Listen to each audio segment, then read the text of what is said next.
कुछ चीज़ें आप खुद के लिए करते हैं और कुछ चीज़ें आपको दी गई हैं। जैसे एक है सेहत और फिर आप उसे कैसे कायम रखते हैं, ये एक चीज़ है। स्वस्थ रहने के लिए आप अच्छे से खाते हैं और कसरत करते हैं। अब प्रेम पूर्ण रहने के लिए हो सकता है कि घर में कोई स्थिति शायद भारी ताकतें सुखद ना हो, तब प्रेम पूर्ण बने रहना आसान नहीं होता। तो हमें क्या करना चाहिए?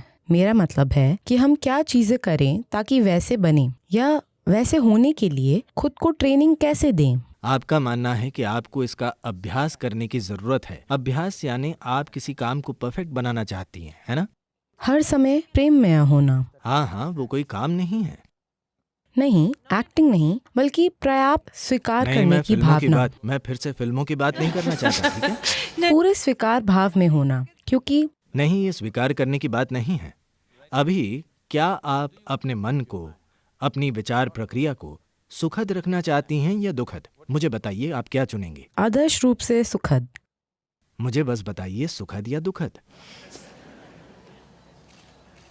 आप इस बारे में सोच रही हैं? ये क्या मैं आपको उलझाने के लिए दुखद कह दूं? बिल्कुल कहिए। ठीक है, दुखद। अब मैं आपको आशीर्वाद देने वाला हूँ। नहीं नहीं नहीं, ठीक है, मैं अपने शब्द वापस लेती हूँ।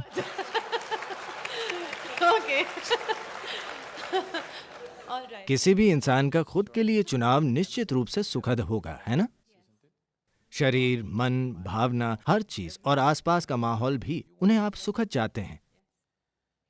तो ये सुखद क्यों नहीं है? आसपास का माहौल कई चीजों की वजह से सुखद नहीं होता। अगर आपके विचार और भावनाएं सुखद नहीं हैं, तो वजह सिर्फ आप हैं, है ना? हाँ, आसपास का माहौल पूरी तरह से मेरे काबू में नहीं है। तमाम ताकतें मौजूद हैं, हमें उन्हें संभालना होता है, हमें उनमें हेर फेर करनी होती है। हम हमेशा अपने आसपास हर चीज में सफल नहीं होते।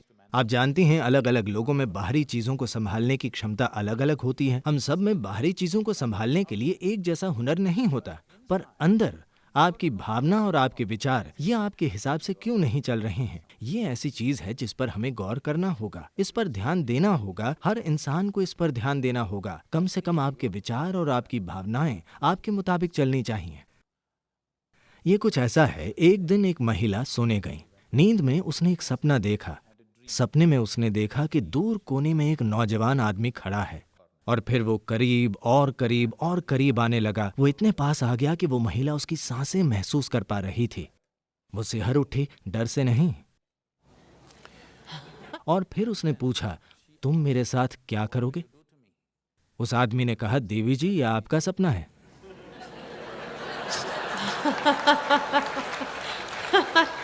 मैं कह रहा हूं कि आपके मन में जो चल रहा है वो आपका सपना है।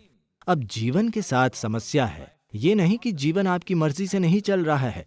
समस्या ये है कि आपका सपना भी आपकी मर्जी से नहीं चल रहा, ये समस्या है। मैं कह रहा हूं, कम से कम इसे ठीक करें, कम से कम सपना अपनी मर्जी से चले। अगर आप वैसे सपना देखते होते जैसे आप अभी चाहते हैं, तो आपके विचार और आपकी भावनाएं सुखद होंगी, है ना? दुनिया को ठीक करना अलग चीज है, वो अलग खेल है। उसके लिए काफी हुनर चाहिए। इसके लिए बस इच्छुक होने की जरूरत है। हाँ, आप लगातार खुशी, आनंद, प्रेम की बात क्यों कर रहे हैं? इसलिए नहीं कि ये अपने आप में कोई लक्ष्य है या अपने आप में लक्ष्य नहीं है। सिर्फ तभी जब आप अपनी ही प्रकृति से प्रसन्न रहते हैं, You stop being in pursuit of happiness.